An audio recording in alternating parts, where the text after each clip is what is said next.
Hai guys, welcome back to my channel, it's Maya. Hari ini saya pengen sharing tentang tips menjadi moderator. Sebelum kita jump into the tipsnya, saya pengen bahas dulu nih, moderator nih sebenarnya siapa sih? Apa tugasnya? Dan apa kira-kira yang harus kita lakukan kalau kita jadi moderator? Well, moderator adalah seseorang yang memimpin jalannya sebuah panel diskusi agar terarah dan tepat waktu. Idealnya, seorang moderator ini haruslah memiliki background atau pengetahuan tentang tema yang akan dibahas.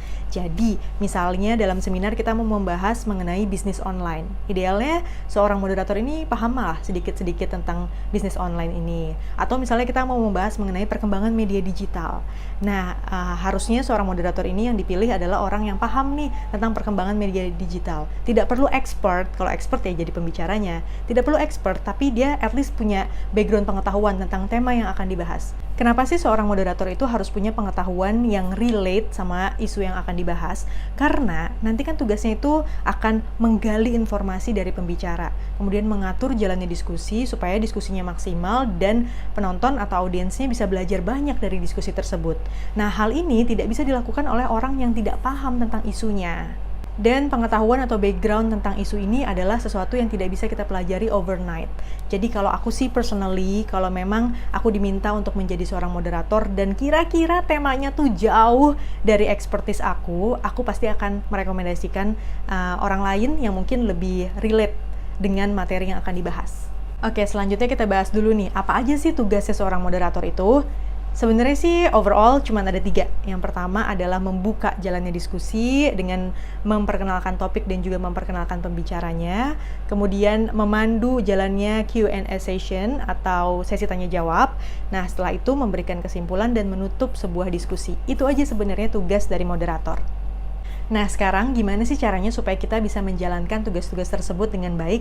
Yuk, langsung aja ke tipsnya.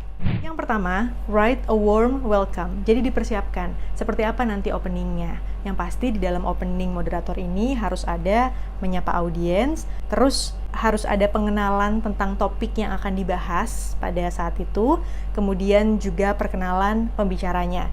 Nah, perkenalan pembicara ini biasanya diikuti sama membacakan biodatanya. Nggak usah semuanya dari SD sampai sekarang udah tua gitu, nggak perlu. Tapi dipilih aja yang paling relate sama temanya. Jadi misalnya pekerjaan ataupun pendidikan yang kira-kira tuh nyambung sama apa yang akan dia bahas. Contohnya kira-kira seperti ini. Assalamualaikum warahmatullahi wabarakatuh. Selamat pagi. Apa kabar teman-teman di pagi yang cerah ini?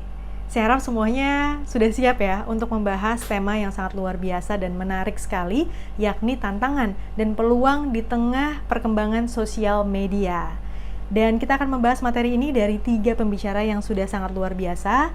Yang pertama adalah Menteri Komunikasi dan Informatika, Bapak Johnny G. Plate, kemudian pengamat media digital, Bapak Edi Jansen, dan juga content creator yang sudah sangat dikenal, Ria Ricis. Untuk kesempatan penyampaian materi yang pertama, saya akan berikan kepada Ria Ricis terlebih dahulu. Teman-teman, Ria Ricis ini merupakan lulusan Ilmu Komunikasi Universitas Pancasila dan sekarang dijuluki sebagai Ratu YouTuber Indonesia dengan subscriber sudah mencapai 21 juta lebih. Wow, luar biasa. Kalau begitu langsung saja kita persilahkan kepada Ria Ricis untuk menyampaikan materinya. Boleh tepuk tangan yang luar biasa buat Ria Ricis? Itu kira-kira untuk openingnya. Nah, sekarang tips yang kedua, kamu harus menjadi pendengar yang baik. Ya, jadi nanti kan pembicara 1, 2, dan 3 akan memaparkan materi.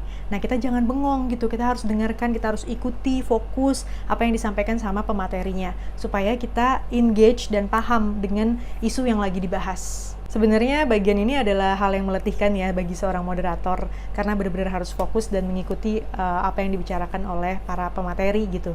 Tapi ya memang seperti itu, kita harus paham dengan apa yang dibahas, jadi kita harus mendengarkan semua materinya.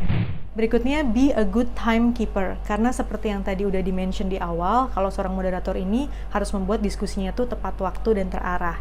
Nah, jadi kita harus tegas ketika memberikan waktu kepada pembicaranya. Jangan biarkan pembicara ngomong ngalor ngidul melebihi waktu yang sudah direncanakan. Kalau misalnya perlu, kita bisa tulis di kertas untuk mengingatkan pembicara berapa waktu yang tersisa. Nggak cuma sama pembicara, kita juga harus tepat waktu ketika lagi sesi diskusi dan sesi-sesi selanjutnya, supaya nggak overtime.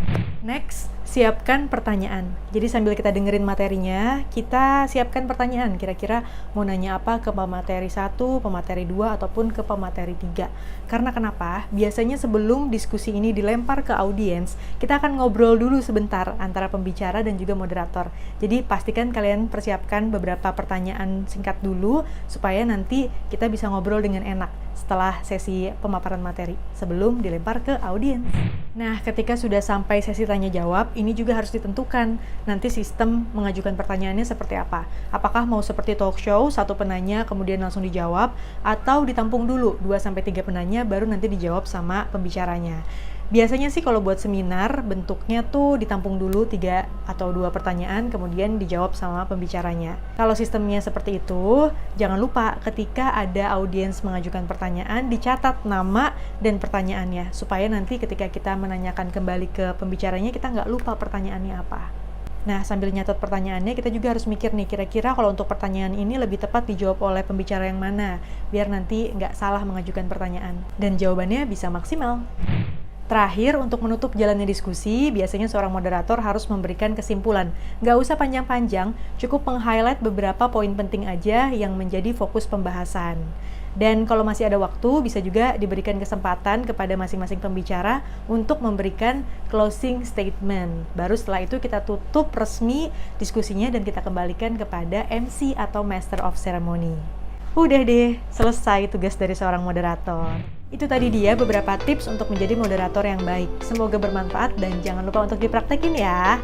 Baiklah, segitu dulu video kali ini. Terima kasih banyak udah nonton. Don't forget to leave a like, comment, and subscribe. Dadah!